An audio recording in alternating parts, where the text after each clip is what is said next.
कैसे हैं आप सभी? आई होप अच्छे होंगे, राइट। चलिए, मैं योगिता प्रजापति चैनल पे आप सभी का स्वागत करती हूँ और आज मैं आपके लिए लेके हूँ मोस्ट इंपॉर्टेंट प्रमेय 10.2 जो कि एग्जाम में 100% पूछी जाती है। तो प्लीज ध्यान से समझिएगा बच्चों और साथ ही लाइक शेयर करना मत भूलिएगा। ओके, तो आइए, क्या कहना है इस प्रमेय में। सिद्ध कीजिए कि किसी बाह्य बिंदु से वृत्त पर खींची गई स्पर्श रेखाओं की लंबाइयां आपस में बराबर होती है, राइट। तो हमें खींची गई स्पर्श रेखाओं की लंबाइयों को आपस में बराबर बताना है। तो सबसे पहले हमें क्या बनाना होगा? वृत्त। तो आइए हम सबसे पहले यहां पर एक वृत्त बना लेते हैं। ये देखिए, ये बन गया हमारा वृत्त। इसका हम केंद्र बिंदु ओ मान लेंगे, ठीक है। ये केंद्र बिंदु हो गया, इसका नाम दे दिया हमने ओ। अब क्या कहना है बच्चों, बाह्य बिंदु से तो ठीक इस वृत्त से थोड़ी सी दूर यहाँ पर हम एक बिंदु ले लेते हैं जिसका नाम दे देते हैं हम पी। तो बाह्य बिंदु, वृत्त के बाह्य बिंदु से वृत्त पर खींची गई स्पर्श रेखाएं। तो देखो, स्पर्श रेखाएं मैंने पर्टिकुलर एक वीडियो में बताया है कि स्पर्श रेखाएं, छेदक रेखाएं क्या होती है। तो ये इस तरह से स्पर्श करती हुई जो रेखा होती है, ये आप देख सकते हैं। इसे मैं नाम दे देती हूँ बिंदु Q, और जिस बिंदु पे वो स्पर्श कर रही है उसे हमने Q नाम दे दिया। ठीक ऐसे ही एक स्पर्श रेखा इस तरह से हो जाएगी। तो ये हो जाएगा बाह्य बिंदु से खींची गई स्पर्श रेखा है। अब जिस बिंदु को वो स्पर्श कर रही है उसे हम नाम दे देते हैं R। एनी डाउट आपको?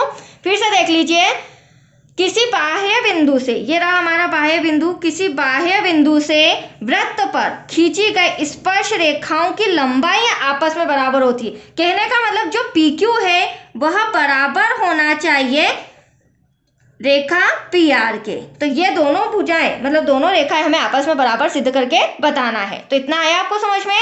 चलिए, अब हम दिया है और सिद्ध करना है वो रिटर्न कर लेते हैं बच्चों। तो दिया है वृत्त पर बाह्य बिंदु P से खींची गई, आप देख सकते हैं, वृत्त पर बाह्य बिंदु P से खींची गई रेखाएं, दो स्पर्श रेखाएं, खींची गई दो स्पर्श रेखाएं PQ तथा PR हैं, PQ तथा PR हैं, राइट। ये हमें दिया गया था इंफॉर्मेशन, राइट बच्चों। अब देखिए, सिद्ध करना है, सिद्ध वही करना है, PQ बराबर होना चाहिए PR के। तो यहाँ हम लिख लेते हैं, सिद्ध करना है PQ रेखा बराबर होनी चाहिए PR की। ये हमें सिद्ध करके बताना है, राइट। नेक्स्ट पॉइंट हो जाएगा रचना, क्योंकि प्रमेय है, रचना है, पॉइंट टू पॉइंट हम स्टेप बाय स्टेप सॉल्व करेंगे। अब ड्रॉ में आ जाइए, ध्यान से देखिएगा बच्चों। OP को मिलाएंगे, OQ को मिलाएंगे और साथ ही OR को मिलाएंगे। देखिए, O से Q तक, केंद्र से परिधि तक की दूरी हमारी क्या कहलाती है? त्रिज्या। O से Q तक की त्रिज्या। ठीक वैसे ही केंद्र से परिधि तक की दूरी, तो यहाँ भी केंद्र से परिधि तक की दूरी त्रिज्या, तो इसे भी हम R नाम दे देंगे, इसे भी हम R नाम दे देंगे और साथ ही हम OP को मिलाएंगे। ये देखिए, रचना में मैंने OP को भी मिला दिया। अब आप ध्यान से देखिएगा, एक त्रिभुज आपको PQO ये वाला नजर आ रहा है और एक त्रिभुज आपको PRO ये वाला नजर आ रहा है, राइट। तो चलिए, अब हम लिख लेते हैं OP, OQ तथा OR को मिलाया। तो यहाँ लिख लेते हैं बच्चों, रचना में OP, OQ तथा OR को मिलाया। अब अगला पॉइंट हो जाएगा उपपत्ति, जिसमें हमें प्रूफ करके बताना है, राइट। अब देखिए, उपपत्ति में क्या लिखेंगे हम प्रमेय 10.1 के अनुसार। तो प्रमेय 10.1 क्या कहती है बच्चों? स्पर्श रेखा के स्पर्श बिंदु से केंद्र तक खींची गई त्रिज्या वृत्त पर क्या होती है? लंब होती है, जो हमने 10.1 प्रमेय में समझा था, सीखा था। तो यहाँ पर केंद्र बिंदु से खींची गई वृत्त के केंद्र तक, स्पर्श बिंदु से वृत्त के केंद्र तक खींची गई रेखा त्रिज्या होती है, और त्रिज्या है तो ये हमारे लिए क्या हो जाएगा? लंब। और लंब ऑलवेज क्या होता है? 90 डिग्री का। तो ये वाला जो एंगल आप देख रहे हैं, एंगल क्यू और एंगल आर, हमारे लिए क्या हो जाएगा 90 डिग्री का, राइट। तो चलिए अब हम यहाँ लिख लेते हैं उपपत्ति में भी, क्या लिखेंगे बच्चों, पी क्यू तथा पी आर स्पर्श रेखाएं हैं, ये हो जाएगी हमारी स्पर्श रेखाएं, तथा अभी मैंने उसी में त्रिज्या भी बताया आपको, ओ क्यू, आप देख सकते हैं ये हमारा ओ क्यू और ये हमारा ओ आर, ये हमारी क्या हो जाएगी वृत्त की त्रिज्याएं, तथा ओ आर वृत्त की त्रिज्याएं हैं। इसीलिए एंगल क्यू बराबर है 90 डिग्री व एंगल आर बराबर है 90 डिग्री। तो यहाँ तक कोई डाउट आपको, इतना आया आपको समझ में बच्चों। अब अगली स्टेप में हम क्या करेंगे, ध्यान से समझिएगा, मैंने जस्ट अभी समझाया था आपको। यहाँ पर एक त्रिभुज पी क्यू ओ और पी आर ओ, इन दोनों को हमें क्या सिद्ध करके बताना है, सर्वांग सम।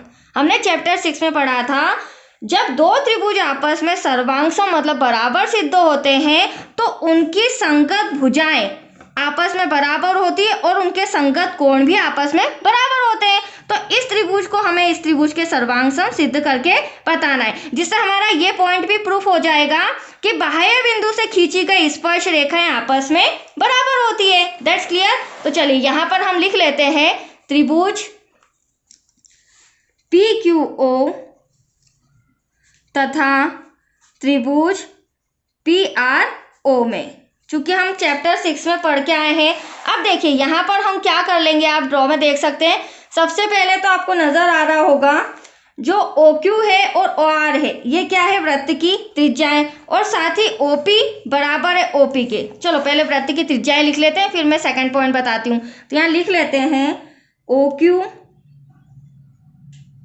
बराबर है ओ आर के। क्यों बराबर है, ब्रैकेट में हम लिखेंगे क्योंकि ये वृत्त की त्रिज्याएं हैं, राइट। साथ ही आप देख सकते हैं ओपी भुजा ओपी के बराबर है। क्यों, क्योंकि और फिर ये उभयनिष्ठ भुजा है। क्यों उभयनिष्ठ भुजा है, क्योंकि इसी भुजा से एक त्रिभुज ऊपर बन रहा है, इसी भुजा से एक त्रिभुज नीचे बन रहा है। तो हम यहाँ लिख सकते हैं ओपी बराबर है ओपी के। बट क्यों बराबर है, क्योंकि वह उभयनिष्ठ रेखा है, उभयनिष्ठ भुजा है। That's clear. अब आप देख सकते हैं एंगल क्यू बराबर है एंगल आर के, क्योंकि ये दोनों 90 डिग्री के हैं, मैंने पहले ही आपको समझाए थे। तो यहाँ हम लिख लेते हैं कोण क्यू बराबर है कोण आर के, क्योंकि यह 90 डिग्री के हैं। अब आप ध्यान से देख सकते हैं चैप्टर 6 के अनुसार भुजा कोण भुजा सर्वांग समता से, मतलब कि RHS का नियम हम लागू करते हुए सर्वांग समता से अब हम कह सकते हैं कि इनकी ये जो दो भुजाएं हैं, एक तो ओ आर और ओ क्यू, राइट, और ओपी और ओपी ये भी आपस में बराबर है, इनके संगत कोण भी आपस में बराबर है। तो बची तीसरी भुजा पी क्यू और पी आर भी आपस में क्या होंगे, बराबर होंगे। यही हमें सिद्ध करना था।